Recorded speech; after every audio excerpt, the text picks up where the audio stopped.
Chama Casimia.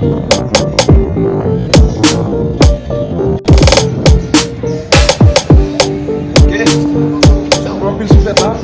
Vai ter mais uma música aí aqui.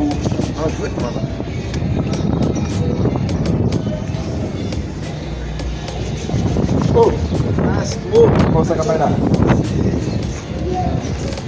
Non, dis Michel. Mais ça.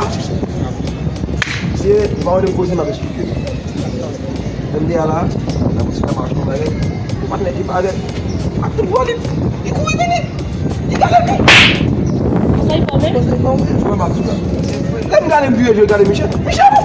Oh. Moi de vous pas faire. Lem vieux quoi? É bueno, mas para que ele pô. E tu nega ele pô. Sumo. Alex. Oh,